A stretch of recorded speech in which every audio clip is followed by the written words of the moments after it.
Hello and welcome to the Dynasty Bellcast podcast. It's your host, Justin, and I am joined by one of my other co-hosts, Evan, and we're super excited. First full podcast on YouTube, and we got a really jam-packed episode for you guys. So, Evan, want to say a little bit of a hello? Bell Cows, welcome back. It's good to be here. Once again, I'm coming to you live from Lions country. We should call it losing Lions country now, as my team is a cellar dweller at 0-4. Can't show up for a big game against Chicago against a rookie quarterback, Dan Campbell. He can't decide if he wants to be conservative or if he wants to go guns a-blazing on fourth down every single drive of the game. So it's been interesting.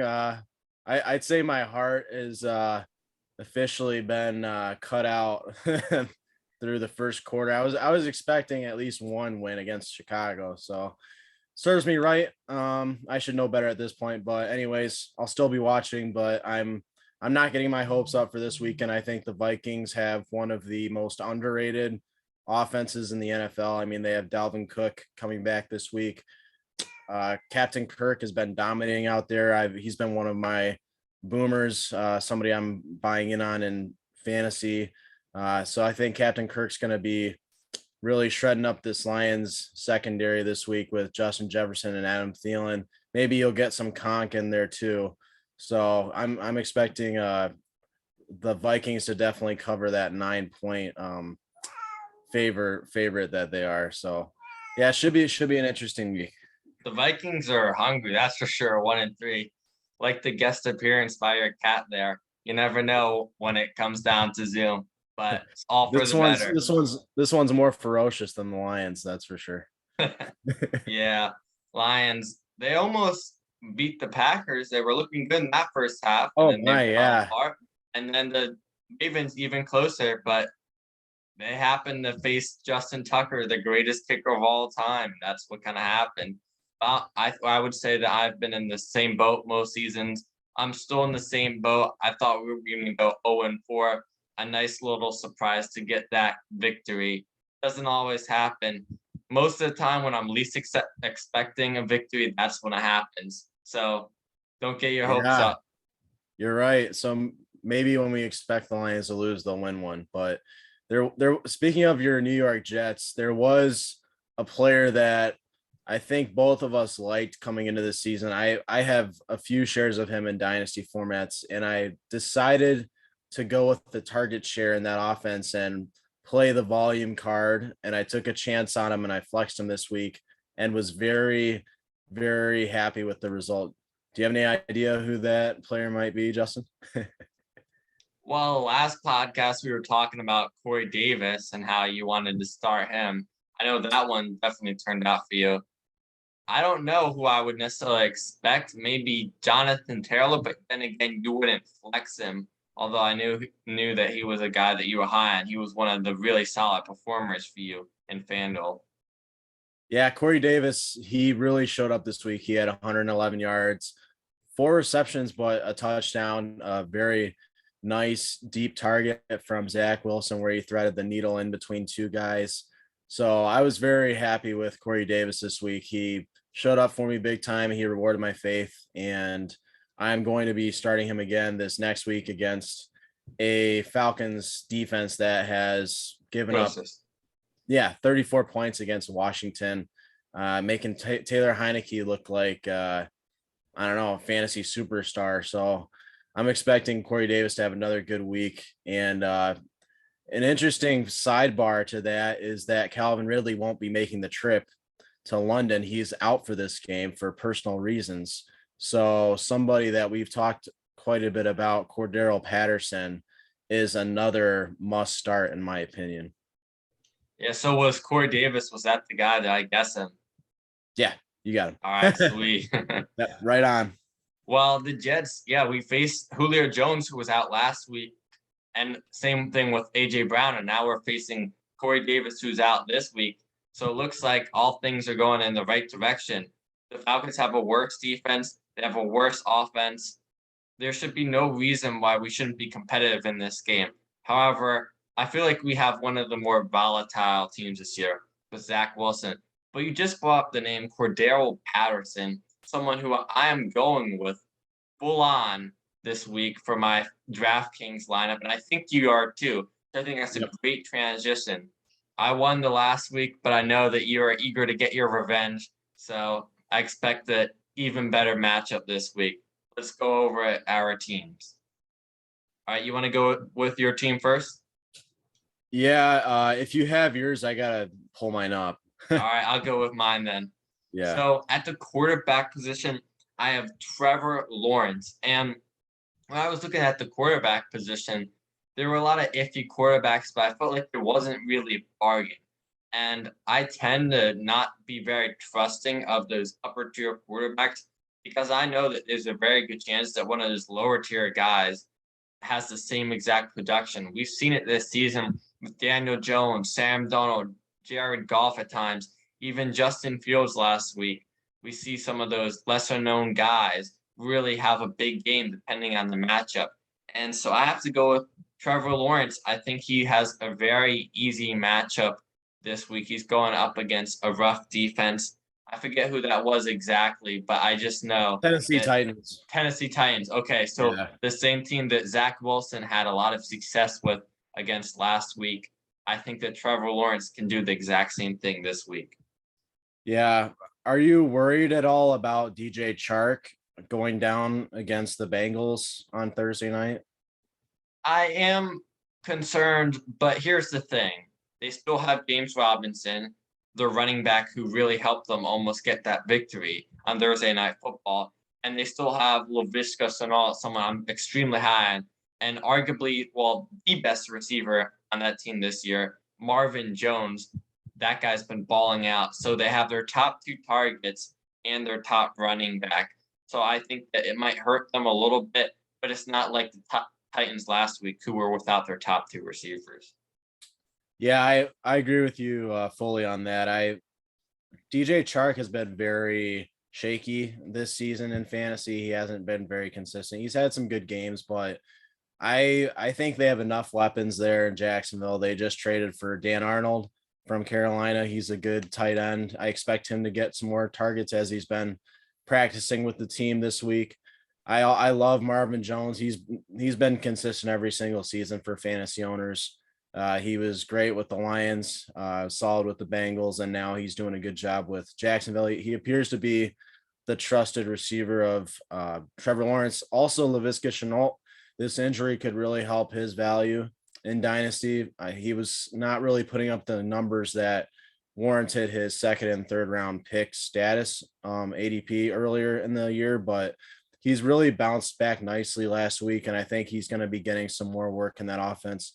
So Marvin Jones and Laviska Shenault to me are two guys that are must starts. James Robinson also, he's had 20+ point weeks back to back now. I think he's somebody that you can trust as a running back in your lineup.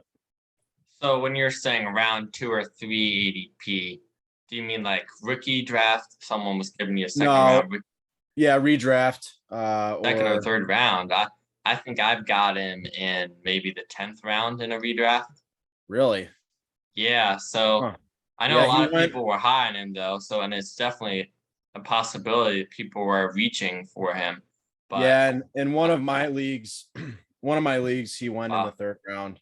Third round. Wow. Yeah. Okay. That may be one of the bigger reaches I've heard so far in the redraft. They were really high on him. I mean, he was a rookie last season. He showed some flashes, but I mean, with Trevor Lawrence, a rookie quarterback, you didn't necessarily know who was going to be the number one gun in that offense. But I mean, he was definitely one of the second year rookie receivers that was supposed to really ball out this season. So he's sort of been a surprise, but I agree. I think that was too high for him. I think he should have been going in more of the Michael Pittman, Darnell Mooney range, which was a lot later. So yeah, I didn't agree with the pick, but the only way I could agree with that pick is if it was like a 32 team league or something. That is a stretch. It was a 12 team keeper league, two player keeper league. Okay. So it's possible that he jumped ahead of some receivers, but It's I the mean, keeper league.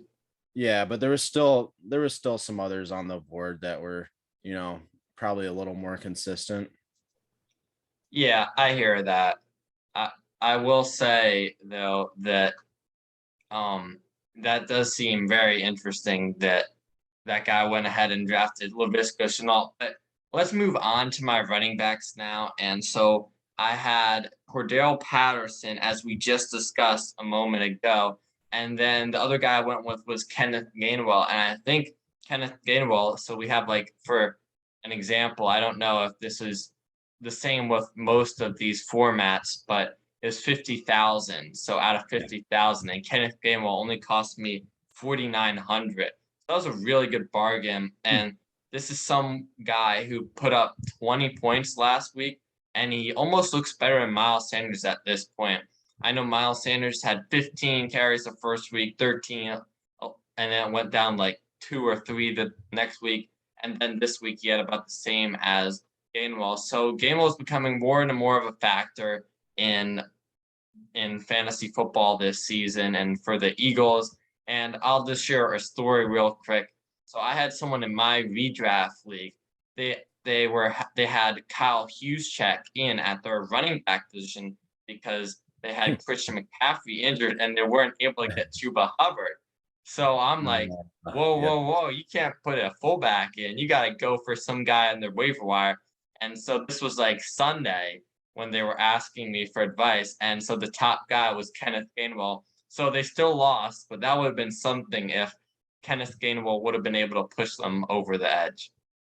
Yeah, I mean, I think we talked about Kenneth Gainwell as one of our buys in last week's episode, and he's somebody that the coaches just seem very confident in. He's coming as a rookie out of Memphis, and he's been a very present feature in this offense. Every week, it seems like Miles Sanders is getting less and less of the snaps and less and less points, unfortunately, for Sanders owners. But you kind of knew that when you drafted him that he was a volatile running back.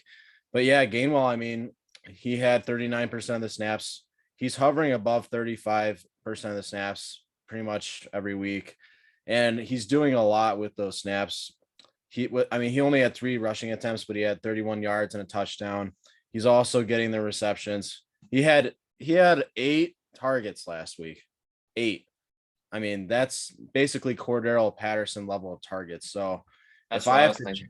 yeah, if I have to choose between starting a running back, even like a Javonte Williams, somebody who's getting split carries with Melvin Gordon and virtually no passing yards or targets, I'm going to go with a Gainwell who's going to get me those PPR points if you're in a full PPR league. So yeah, Gainwell is another guy I really like. He's going up against Carolina, and Ezekiel Elliott and Tony Pollard both had great weeks against this Carolina defense last week. I know they're on the rise as one of the better defenses, but I mean, with how much the Panthers are going to be passing the ball, McCaffrey's supposed to be coming back.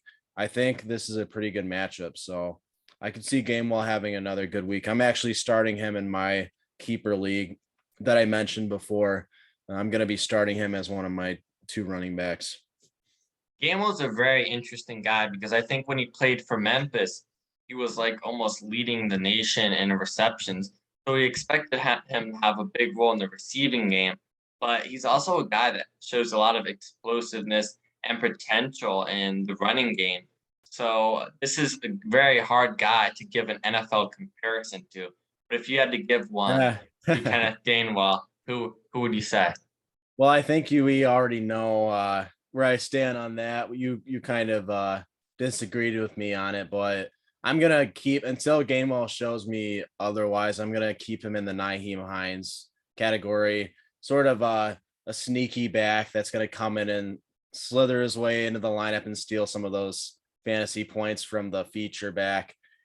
He's a guy that's really good in the passing. He's a James White, so he's one of these backs that I see as he's a smaller back. He's fast. He's very good at pass catching. He's a guy that the coaches feel confident in. He's going to get the dump offs. He's going to get some carries around the goal line here and there. But I'd see his ceiling as kind of a James White, Nyheim Hines. I shame on me for having him pigeonholed already. I like him. I mean, I'm starting him, but I mean, if you're a guy that has two great, top 20 running backs on your fantasy team and you're in a 2 running back league, for starting, he's probably not cracking your lineup except on a bye week.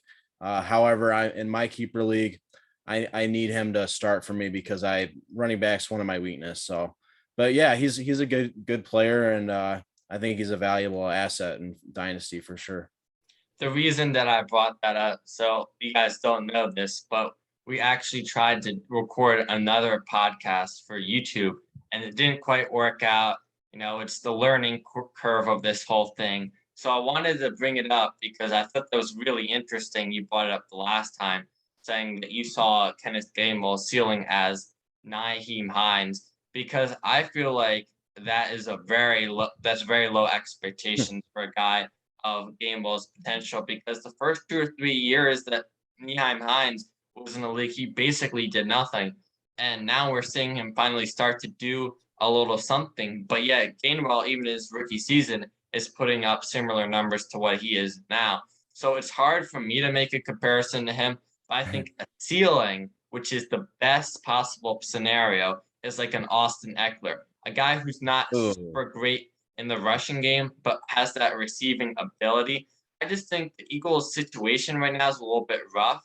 But if he can get a better situation, if say a couple years from now he's the go-to guy for the Eagles and they want to just go run heavy, they're in a position where they're winning more games, I can see him potentially reaching that ceiling. But then again, I don't know if he's going to be Austin Eckler, but that's my ceiling. So that's my little hot take.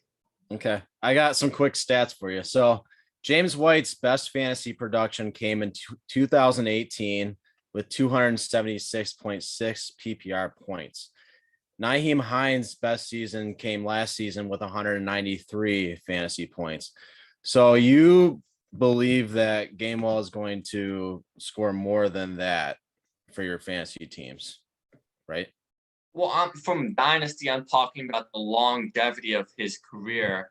So, like 3-4 years from now, I think he has the potential to put up, and it was Austin Eckler, like an Austin Eckler type season, if the opportunity is there. Now, I don't believe that, but I'm just saying he's a guy that reminds me of someone who's really good in the receiving game, but can also make an impact in the running game.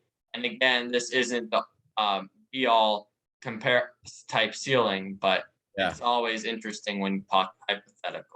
Yeah, so Austin Eckler's ceiling so far is 306 PPR points. So basically my vote is that Gainwell's ceiling should be around 200 PPR points. If he becomes James White, then he tops out at about 275. And then if he becomes an Eckler, he's getting above 300 for you. So, well, I still think he has less than probably a 5% chance of hitting those at 300 category, but I'm saying there is a slim chance. So but we sound a little more close in our assessment then. Now that you with the 5%. Yeah. Yeah, I like it. He has a 1% chance of hitting that. Of Eckler? Yeah. I'm gonna say that Gainwell never produces over 300 fantasy points. Okay. In his career. Let's move on to my receivers for my team. I know we spent a lot of time on Gainwell. So I have Corey Davis, Chris Godwin, and Hunter Renfrow. And then at my flex position, I'm riding with Deebo Samuel. Deebo Samuel got me the W last week. I think he put up 40 points, 30-something points. He had himself another game, and he's just been doing it week in and week out. I think he's averaging something crazy like 25 points per game. It's a guy that was an extremely cheap option, maybe like the 10th best receiver, 15th best receiver, but yet he's finishing top 5 most weeks. Wow. Yeah, I mean, he's the number 3 overall wide receiver in PPR right now, and standard actually. So, I mean, if DraftKings has him ranked as even outside of the top 10, that's pretty crazy. He's just been on fire. I mean, he's scored 30 points week 1. He hasn't scored less than 10 points all season. And AJ Brown can only score 10 points once. So I mean, that tells you something. But yeah, I mean, he's been on fire. He's getting so many targets. I mean, he had 12 last week, 10 before that, 8, 12. So he's definitely been the number one go-to guy for not only Jimmy Garoppolo, but now Trey Lance. And I think that this 49ers offense is going to be, it might be a little less consistent, but I think there's going to be more big play potential with Trey Lance. I mean, since Lance started playing in the preseason, we've seen him connect on some absolute bombs. And that's something that Jimmy really hasn't been able to do. He doesn't have the arm strength that Trey Lance has. Jimmy threw a bomb against the Lions that was basically like a 30-yard flutter that Jeff Okudah just didn't turn his head around and fell down, and Debo ran the distance. So I really like Trey Lance, that run pass option that he runs and just the strength of his arm. He might throw some interceptions, but yeah, Debo's a guy that's going to be definitely continuing his production, in my opinion. Yeah, I think it's hard to say that Trey Lance is just going to pop off with his first opportunities. He did okay last week when he got in, but all the rookie quarterbacks this year, except for Mac Jones, have definitely looked human at times. And even Mac Jones, I would say, has had a rough game. I think it was not against the Buccaneers. He played really good, but the game before that. So they're all human. They're all developing. I think that's just the name of the game. You know, when you have these veterans like Matthew Stafford, who have been in the league all these years, it's going to take a few years to develop. We've seen it now. Kyler Murray, he's looking like an MVP, but it's his third or fourth season. And then Josh Allen, another guy. We say these guys are young, but they're still in their third or fourth season when they really hit that like top point. So I think it's going to take them at least 2 seasons for them to really start playing well. But then again, they can have great games here or there. But yeah, so I mean, as far as fantasy production goes, from here on out, who do you think? I'm just going to go ahead and say that my Justin Fields take was wrong as far as, I mean, because I like Trey Lance. I mean, I drafted him with my first round pick and in Dynasty rookie draft pick. And I mean, now that he's starting over Jimmy, I mean, I wasn't expecting Jimmy to be hurt, but he's a guy that to me has that dual threat potential that Justin Fields has. Jimmy G cannot catch a break. He keeps getting injured. I do think that team around him, the 49ers O-line, is so much better than all those other rookies. So I think that, and the receivers as well, Deebo Samuel, Brandon Ayuk, George Kittle, I don't think it's comparable. So I think that going forward, Trey Lance is the guy you can depend on. But like you, I did not expect him to start this early. In fact, I didn't expect him to start all season. I just felt like because whenever Jimmy Garoppolo plays, he typically does a good job. He has a very, very high winning percentage over the course of his career. I wouldn't be surprised if his winning percentage is among the top 5, top 10, because he won like the first 10 NFL starts of his career. Yeah, I mean, he does win a lot of games. It's just the whole debate of is it because of him or in spite of him, you know? I mean, and as far as dynasty purposes, I mean, yeah, he's somebody you can throw in. He's probably going to be a QB2, you know, just because of how good the team is, but he's not really lighting up my Christmas tree, so to speak. Well, Jimmy Garoppolo has never been a great quarterback, but I do think he has always gotten underrated because I think it was 2 seasons ago when he actually got to play a full season. He was like the quarterback 13 or 14, and this was with a run heavy game script. So yeah, he's just very reliable. He's not going to put up 30 points week in and week out, but he's a guy you can count on to get 15 to 20, maybe even 25 some weeks. Yeah. I'm going to go ahead and say my tight end and my defense, finish off my roster, and then we can kind of talk about that a little bit more, move into yours. My tight end was Dalton Schultz, 4,400. I felt like that was such a good bargain. I have to bet that Dalton Schultz has been a top 5 tight end this season. He's had 3 really good weeks and 1 not so good week. He's consistently getting the targets. I want to say he gets about 6 targets at least per game and touchdowns the last couple of weeks. Dalton Schultz and Dak Prescott, a great match. We thought that Blake Jarwin was going to be the guy coming off the injury, but no, Dalton Schultz, he's the go-to tight end. I trust him, and I will start him in most leagues. Yeah, and then defense, the Patriots, for obvious reasons, had to go for it. Too safe. Who are the Patriots playing this week? The Patriots are playing the Texans and Davis Mills, and we know that defense is not kind to rookie quarterbacks. So I'm like, I could go for a bargain, or I could go for a sure thing, and I have enough faith in my ability to bargain for some of these guys who are going to have some of the same productions as some of the guys that I would be getting if I spent a little bit extra. So I wanted to make sure I got locked up that defense position this week. Yeah, Bill Belichick just seems to wreak havoc on rookie quarterbacks whenever he faces them.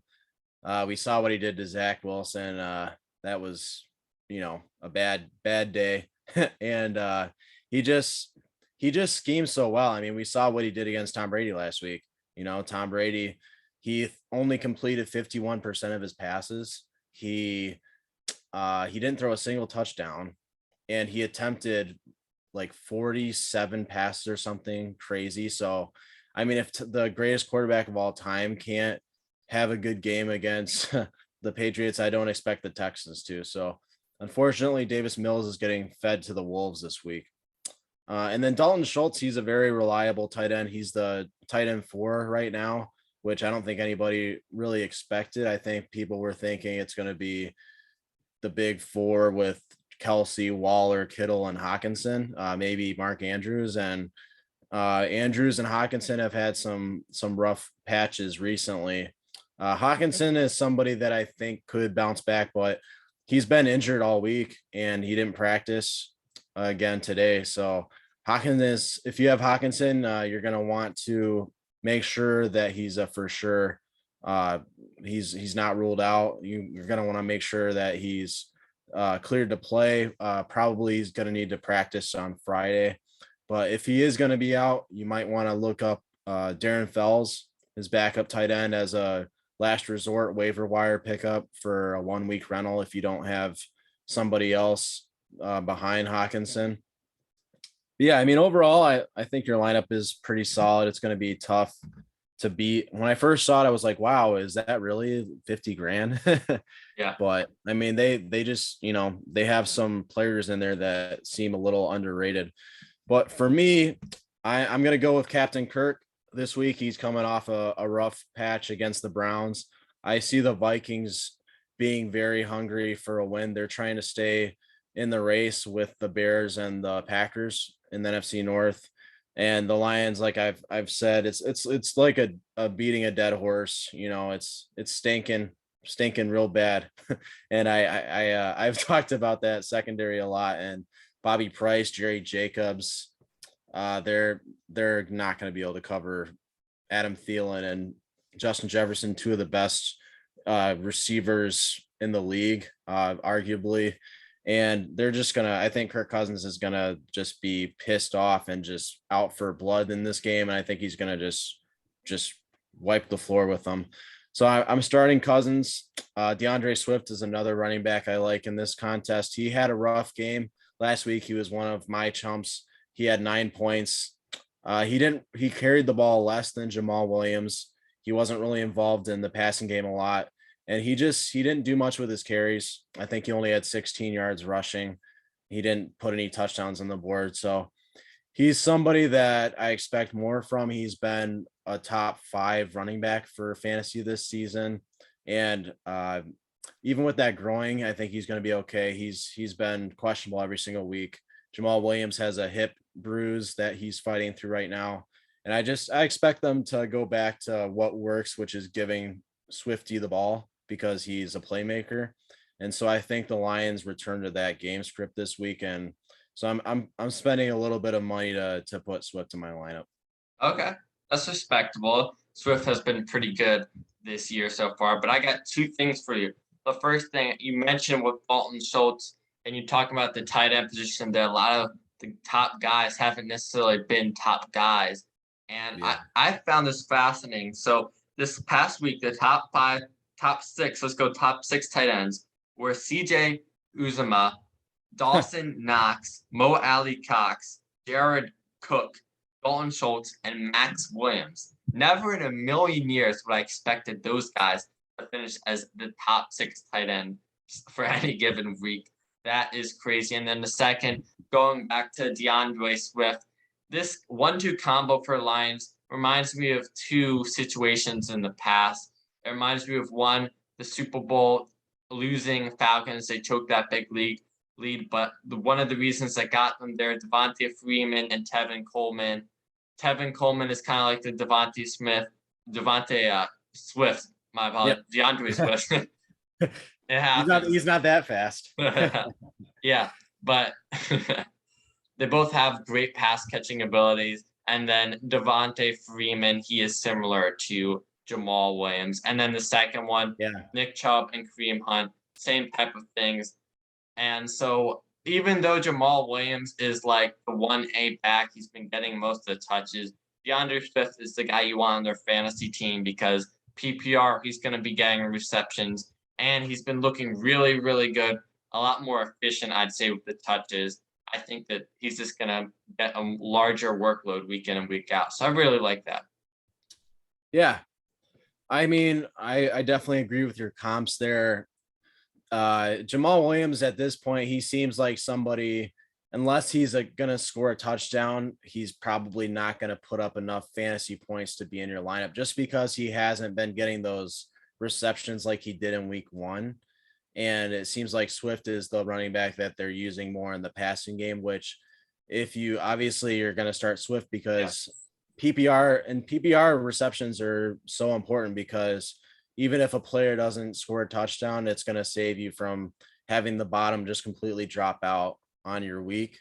So, I mean, Williams, if you're a little thin at running back, he's still somebody that you can flex, but just know that you're taking a little bit of a risk if he doesn't score a touchdown.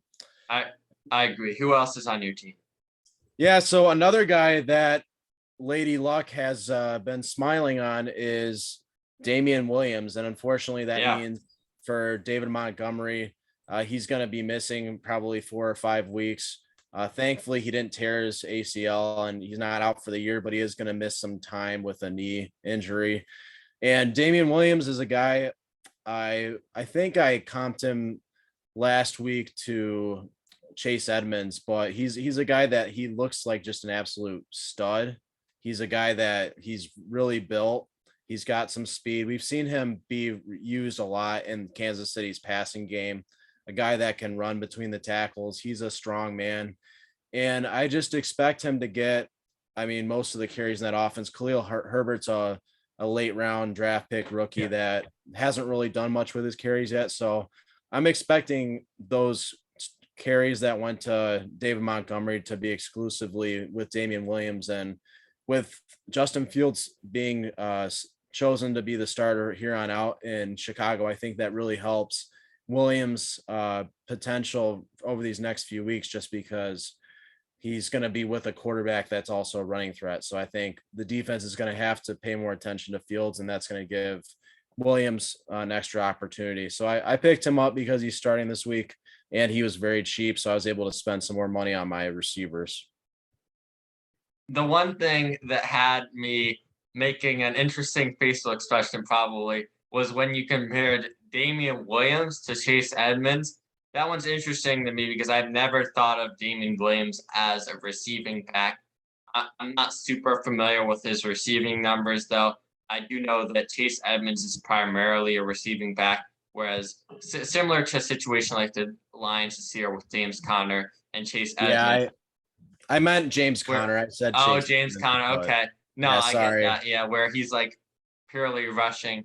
Yeah, I like that actually. That's a great comparison for him. Yeah, James Conner. Sorry, I had a little cobweb in there that needed to get cleaned out. So I was remembering an old episode we did where we were talking about how built James Conner and Chase Edmonds are, and that we need to get in touch with their strength and conditioning coach. But Damian Williams, he's more of a James Conner. So I think he's but I do believe he's gonna get the goal line carries So I'm not scared about starting him just because I think he's going to be very similar to a James Conner, and I expect him to score. Well, even in weeks where David Montgomery was playing, we expected him to get basically all the carries. But Damian Williams was still a factor in the offense, whereas Khalil Herbert was not. So I expect Damian Williams to have a similar role to David Montgomery. But I am a little bit worried about Damian Williams because, yes, he had a great week this past week, but that, for the most part, that Bears offensive line has been atrocious. We've seen it it's like a light switch for Justin Fields. As soon as that offensive line started playing better this past week, he did much better. Whereas like the first week with all those sacks, he got sacked like 8 times and only had a net passing yards of like 1 passing yard for the entire game. It was crazy. So once they go up against those tougher defensive lines, I expect Damian Williams to absolutely struggle. So I think he's going to have some good weeks, but I still am wary of Damian Williams. But then again, I think it was a very reasonable price for Damian Williams. It was like 5,400, which was about the same as Damian Harris for the Patriots this week. So I like that one. Who else is on your team? Yeah, so I went with my 2 homer picks as my receivers, and they're guys that I own in my keeper league, CBS keeper league. Sorry, Sleeper, I love you, but I do have one CBS. That's disrespect. Yeah, those are some that's an old man league that I joined, so they're old school. But yeah, so Justin Jefferson and DJ Moore are my 2 big producing receivers, and both of them have just been so consistent. I mean, even on a day when the Vikings only put up 7 points, Justin Jefferson was the one catching that touchdown, so he still delivered for me. DJ Moore has been putting up 20 plus points a week. He's easily the number 1 target, especially now that CMC is out for Sam Darnold, and that does not seem to be changing at all. He's finding pay dirt in the end zone, which DJ Moore had a problem doing last season. And so anything that was holding you back from these 2, I mean, they're both just rocking out this season, and I've been nothing but happy with my investment in them. I just wish I had more shares. So I spent over $7,000 for both of these 2 in this week's lineup. But I mean, Justin Jefferson, I talked about, he's going up against a horrible Lions secondary. I expect him to score at least 1 touchdown, get about 6 to 8 targets, even with Adam Thielen there. DJ Moore, he's hovering around 10 targets a game. So I expect him to have a nice week as well. I think those are 2 great guys. I was thinking to myself, how did you build a 50,000 team? I built a 50,000 team when you have DJ Moore and Justin Jefferson on your team, but you definitely got some bargains with some of your other guys. I'm just looking at DJ Moore's stats right now, and it's super impressive. He had 15, 21, 20, and 32 in PPR. So those are some big time numbers. And then we know Justin Jefferson, he's on my redraft team. I love him. He was actually my keeper this year for my redraft team. So I'm super high on Justin Jefferson. I think down the line, he's going to be the best Dynasty receiver. I like those guys for sure. Yeah, I mean, DJ Moore's the 4th overall wide receiver in PPR right now. So I love him. I hope he keeps it up. He's been fantastic. But yeah, you were mentioning I must have some bargains, and yeah, so I took some shots in the dark here, but Van Jefferson is somebody who has been a big play threat in a high-powered offense, so he'll be playing tonight. So you can bet I'll be watching him. But he's a guy I really liked out of Florida, a 2nd-year receiver that I was able to get really cheap in most leagues. In DraftKings, he's also valued pretty low as well. He's only the 37th wide receiver in PPR, but if you look at his games, he's still getting above 69, 68 snap percents a game. He's had 6 targets the last 2 weeks, and last week he had 90 yards and a touchdown. So, I mean, he's doing pretty well. He's not going to be the go-to guy, obviously, with Robert Woods and Cooper Kupp and even Tyler Higbee. Yeah. So I'd say he's the 4th target in that offense, assuming they don't trot out Deshaun Jackson out there for some glory day highlights. But But Van Jefferson's a guy I took a risk on. He's playing a bad Seahawks secondary, and I'm hoping that Stafford hits him for a long ball. Another guy I chose was Ricky Seals Jones, who Ooh. we saw. Yes, so he's a sneaky pick. He's also a guy that you should definitely be targeting if he's on your waiver wire right now, because starting tight end Logan Thomas is out for at least 4 weeks, what I saw earlier. So Ricky Seals Jones is somebody that you're going to want to pick up to replace Logan Thomas if he's on your roster. And Logan Thomas has been productive this season. Taylor Heineke's been targeting the tight end. And so I'm looking for Ricky Seals Jones to fill in that spot and get some of those fantasy points that were going to Logan Thomas. I'm interested. Do you know how much each of these guys cost you? I have to look it up. Okay, because I'm assuming they didn't cost much. But even with that being said, I don't have a lot of faith in either of these two guys. So for that, I gotta give you this sound effect. Oh no, not the Dynasty cow. bell cows. The other guys I couldn't disagree with because they're DJ Moore and Justin Jefferson. But I might have taken a different approach if I were you. Go for a little bit more consistent. Maybe get one of the two, DJ Moore or Justin Jefferson, who you had the most faith in, and then get another guy that's kind of like in between that range.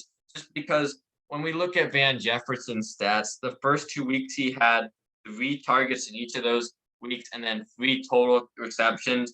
And then the last 2 weeks he had 6 targets and 10 receptions. So it's a big turnaround. But those have all been really soft defenses, and the Seahawks are a soft defense as well.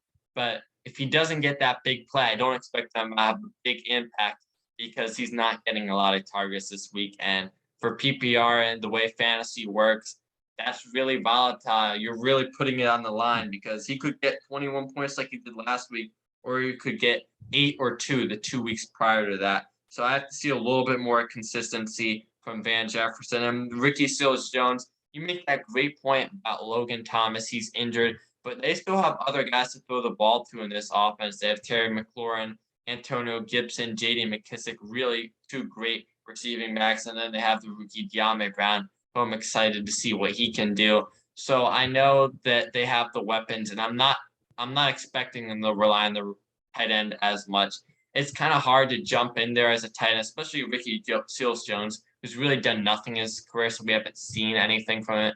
Maybe you could get 1 or 2 targets, but we saw it with Logan Thomas last year. It took him quite a few weeks to actually start getting a lot of targets, and it took him some time to develop. So maybe by the end of Logan Thomas's injury, Ricky Seals Jones will have some big weeks, but I don't expect it this week.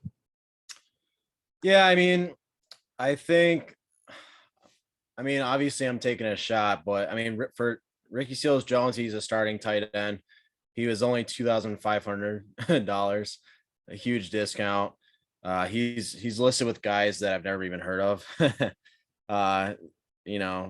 So yeah, he's right down there with Darren Fells. So wow. If Hawkinson misses, then Darren Fells could get some action, but Ricky's gonna be the number 1 tight end this week. So for that price, I had to take my shot. And if I get my butt kicked again this week, I might change my approach. But as of now, I'm gonna rely on DJ Moore and Jefferson, Swift and Waller. I was also able to pick up Waller because I took a discount on Van Jefferson and Ricky Seals Jones. So I'm expecting those guys to be able to put up enough numbers that I'm not going to need Ricky Seals Jones and Van Jefferson and Damian Williams to really do a lot, Yeah. So we'll see what happens. I didn't realize that you picked 2 tight ends, Darren Waller and Ricky Seals Jones. Yeah. Double threat. I actually think, that threw me off at first, but it's not that bad of a strategy because we know that Darren Waller gets targets like a receiver. And I do like their matchup this week. I think they can get a W and they can put a lot of points on the board. And that's one of the reasons I went with Hunter Renfrow, because I expect Derek Carr to be fired up. He had a little bit of a rough game last week, but I still believe in him. And now this is a good matchup. I expect his number one receiver so far, Hunter Renfrow, to have a good week. So I'm not sure if I'm totally agree with that, just because you know how volatile the tight end position can be. But if there's one guy that I'm like, okay, it's all right to potentially flex him, it's Darren Waller. Yeah, and Darren Waller is a guy that I own in about 60% of my leagues, and he's somebody he's always going to get his targets like a wide receiver, like you said. And even on an off week with Derek Carr against the Chargers, he was still able to score a touchdown, still able to put up a respectable fantasy total for you. And the Bears aren't, the old Bears, that are gonna shut everybody down. So I expect the Raiders to put up some points. Derek Carr is going to be looking to have something to prove. They don't want to drop 2 games in a row. So I think that there's a good chance Waller has a great week. And then to finish off my list, I have the Vikings defense against the Lions, just because I don't expect much. We have 3 offensive linemen that are out for this game. Penei Sewell, our rookie left tackle, is going to be out. So now that sucks. Yeah. We don't have our starting left tackle, Taylor Decker. So then we moved Penei Sewell, who was playing right tackle, back over to his natural position at left. He is now out. So then now we have a 3rd string left tackle, which is going to do great against Danielle Hunter, I'm sure. No. And and on top of that, we might not have Hawkinson. So I mean, this team that's already pretty slim is getting weaker by the minute. So yeah, I'm going with the Vikings D. It's painful, but at least if my Lions do disappoint me, I'll be able to possibly get a win out of it. So we'll see what happens. One similarity I'm noticing when we're building our teams is for running backs. We're looking for those receiving running backs other than Damian Williams, which was a great bargain. I got Kenneth Gainwell and Cordell Patterson. You followed suit. You had Cordell Patterson as well, and then DeAndre Swift. And you just mentioned the offensive line for the Lions is really rough right now. But I think that you like if I'm guessing, the receiving aspect of DeAndre Swift, that like you don't even care about the rushing aspect as much. So I think that's really interesting.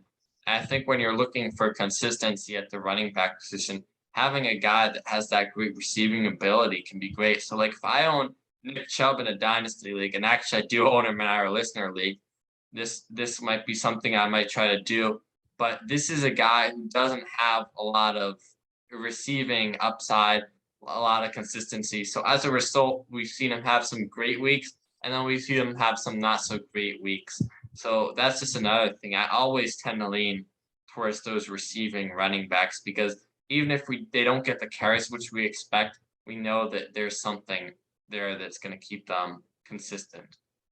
Yeah, that's a great point, and that's definitely a strategy I think we both utilize in our dynasty leagues, and is that you want to target running backs that are going to receive targets out of the backfield in the passing game, just in case they aren't able to find the end zone. We know touchdowns are the king of fantasy production, but receptions can definitely save you from either winning, your game that week, or losing it if you have a guy that is purely just a rushing running back that's not going to receive any, passes out of the backfield. So yeah, that's definitely an approach I take. And because of that, I tend to try to focus more on quality receivers that are going to have more of the target share in their offenses, and then rely on pass receiving backs that are going to be able to fill in those points for me in my leagues. All right, let's move on then. We'll see what ends up happening. We'll definitely post a poll. Whose team do you think will win? Last week, you guys got it right. Can you get it right again this week? We have some similarities in the way we build our teams, but we definitely have differences with you going after some of those higher names guys and going really dumpster diving for some of those great bargains. I like it there. But let's finish up the podcast and let's talk about some buy or sells dynasty edition. I think we went running backs and receivers the last time. So let's go quarterbacks and tight ends. Who are some guys that you are buying right now, and who are some guys that you're selling? I want your opinion on this guy first, Dalton Schultz. We've seen it. We talked about him a little bit, so we'll go just real quickly. Do you think with the last couple of great weeks he has, are you trying to buy him or are you actually trying to sell him? Yeah, I mean, Dalton Schultz is somebody. I mean, the problem is I personally don't want to buy a tight end that's in a 2 tight end offense. So I wouldn't want to buy as a Zach Ertz or a Dallas Goedert. I wouldn't want to buy a Blake Jarwin or a Dalton Schultz. I'm looking more for the tight ends that are going to have more of an exclusive target share in those offenses. But I mean, something that sort of brings them back into fantasy relevancy is if they're in an offense that's going to be highly productive. So, I mean, Max Williams and the Cardinals offense has been an outstanding fantasy producer so far this season, and that's because the Cardinals have such an explosive offense. Dalton Schultz and Blake Jarwin have both had pretty good seasons this year, and it's because Dak Prescott throws the ball so much. So, I mean, I think because of that, you can sort of make some exceptions sometimes for these tight ends.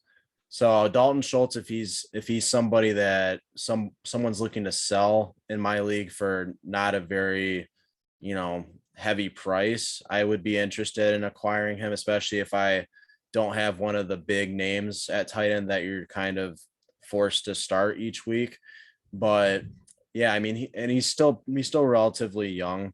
So he's somebody that I would look to buy, but if he's somebody that I own and there's a person out there that's really looking for him and really interested and willing to pay a high price for him, then I would definitely be willing to move him. Fair enough. I'd say right now the trade value as far as picks, because that's how I break it down. I don't think he's worth a second. I don't know if you disagree. He might be worth an early third. So I'm probably, if I have him, I'm probably going to hold on to him. I might actually be interested in buying into him just because later on in the season, if he continues this trajectory, you won't be able to get him for a cheap price. He's probably going to go into that second round pick range. Another guy that's been really interesting, Dawson Knox. He's had a great season so far. Dawson Knox is a guy that I'm a little bit conflicted of because I know they've been putting up a lot of points the last 3 weeks, 35, 43, 40. I mean, Josh Allen, man, he is cooking this season. But I'm not so sure because we've seen Cole Beasley, Emmanuel Sanders, all these guys have success. So if anything, I'm leaning towards selling Dawson Knox right now because I know in a league I have Travis Kelce and then I have Dawson Knox as my backup. So I think you could maybe get a second round pick for Dawson Knox. But again, I think it's in the same boat. I think if anything, you're trying to trade these guys for another tight end just because of how few tight ends there are. Yeah, I mean, so Dalton Schultz is 25, Dawson Knox is 24. So their age alone and being in such a high powered offense, I think makes them a lot more valuable than a second or a third round pick, especially with how few tight ends there are that are going to give you consistency at that position. And they're both right now in the top 6 in tight end production. So I would definitely hold on those guys and just wait and see, what this season brings if they're on your roster. And it never hurts to ask. So, you can send a second or a third round pick to somebody else that maybe be loaded at tight end, or maybe they're in need of a running back. So maybe you trade them Damian Williams. Maybe you trade them somebody who's filling in, for another running back that's injured right now. Tyson Williams, he's kind of dropped out, but he would have been a good guy to unload for one of these tight ends a few weeks ago before the Ravens decide that they just don't want to. He's like one of Andy's toys in the toy box that he doesn't want to play with anymore. It's like, all right. Yeah. So you bring up an interesting point. I think if you can get a second round pick for these two guys, go for it, sell those two guys. as long as you have some sort of tight end plan, something in place. Would you personally be willing to give up a second round pick for either of these guys? Yeah, I mean, it's always going to be circumstantial. So if I have a Kelsey Two tight and ends for sure, but if it's one tight end. oh, okay. If it's a one tight end start and I don't have one of the big four that we've talked about, I would definitely move a second. I would trade a second round pick for Dawson Knox or Dalton Schultz just because they're so young and they've been very reliable this season. And I see them being relevant on these teams for, we've seen how long tight ends can be relevant. I mean, Kelsey's over 30 years old. He's still putting up top 3 fantasy numbers. So yeah, I would definitely try to buy in on them before they get too expensive for sure. You bring up a great point, actually. Let's move on to the quarterback position. So what are you doing about, let's go with Joe Burrow, since you're wearing a Bengals jersey by yourself. Chad Johnson, baby. So I'm definitely buying on Joe Burrow. I was super worried about his knee basically got annihilated last season. It was painful to see because he was having such a great year.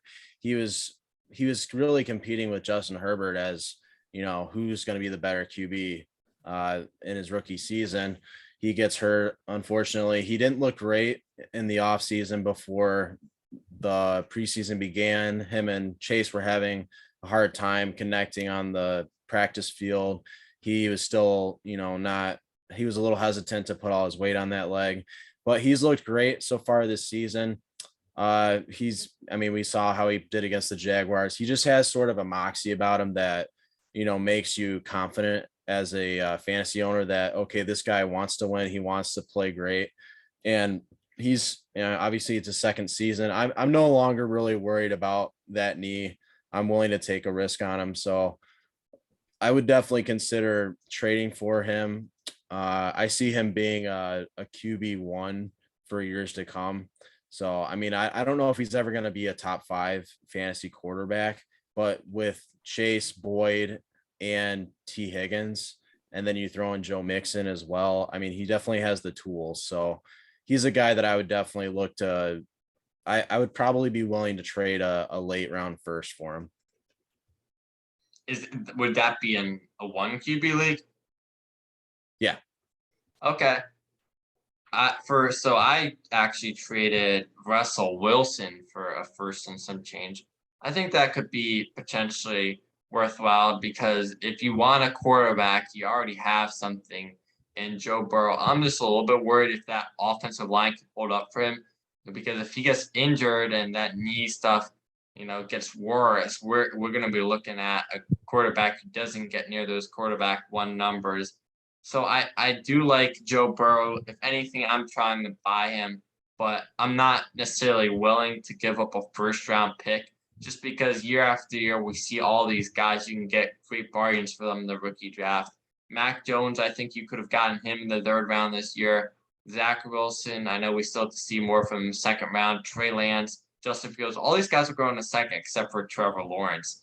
And even Justin Herbert, I got him in the 3rd round, I think 2 years ago. So I'm not necessarily willing to give up a first for him. But I think that's definitely subjective. Another guy. Let me throw in something real quick. So our Bell Cow listeners out there, go ahead and contact us, reach out through our social media and let us know. So we're trying to be as precise as possible with this and let us know. Are you in a super flex league? Are you in a 1 QB league?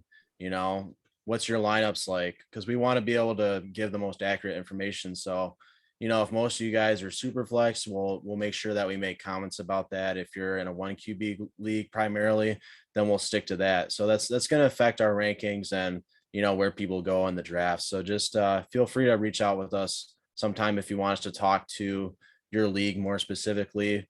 We want to make sure we're giving you the most accurate information we can. Yeah, it's great that you brought that up, Evan. I got one more quarterback for you, Justin Herbert, and then we will close this episode. You buying or you selling Justin Herbert?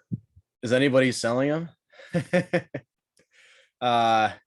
Honestly, I think the price would be too steep for him. Like you said, you can sort of stream the QB position. You can look for a rookie quarterback that's going to be in the late first, second round and hope to get some value.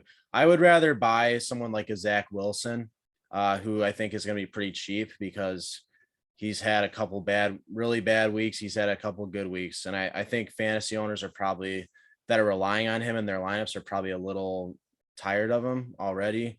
And he's on a Jets team that, a lot of people don't have great aspirations for them. So Wilson's a guy that I really like his talent. He can run, he can throw on the run.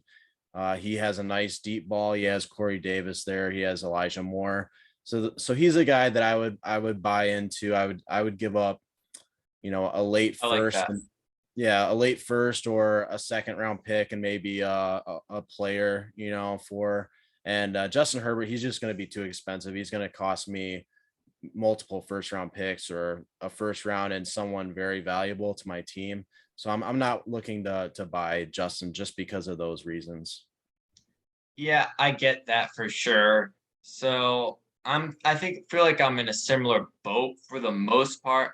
Not exactly. So if it's a super flex league, then I am definitely holding Justin Herbert. I'm not trying to buy him because he's expensive, and I know that teams are going to want a lot for him. And I'm not trying to sell them with a big super flex. But if it is one quarterback league, I am willing to potentially sell Justin Herbert because I know that right now the price, I don't know how much higher it can get, but it feels like everyone's just assuming that Justin Herbert is going to be a 10 to 15 starter franchise quarterback, MVP caliber quarterback. But the percentage of him not being that is probably greater than a lot of people anticipate. So if anything, I'm trying to sell him, especially because if it's one quarterback, there's not a lot of discrepancy between the values. But super flex, I think I'd prefer to hold on to Justin Herbert. Yeah, I'm right there with you. All right. I think that's a great point to end the first ever YouTube video podcast of the Dynasty Bell Cows podcast. It was a lot of fun. Appreciated you joining me on here yet again, Evan. We're just going to keep the content rolling. I think we're only doing one podcast this week just because we were trying to figure out this YouTube thing. But typically we're going to aim for twice a week, maybe like posting episodes on like a Wednesday and a Friday type thing. So if you like it, subscribe. We're super excited. We're still going to be on the main platforms. So look forward to that as well. It's been fun as always, Justin. I'm hoping that the Jets and the Lions can at least be competitive this week. I think your Jets have a better chance against a lowly Falcons team. But either way, we got Thursday night football coming up. Pat Stafford is coming to town to play the Seahawks. So this is going to be a shootout. I'm picking the Rams to win this game 27-23. What are you thinking? I agree with you. I actually think it's going to be more of a less competitive game.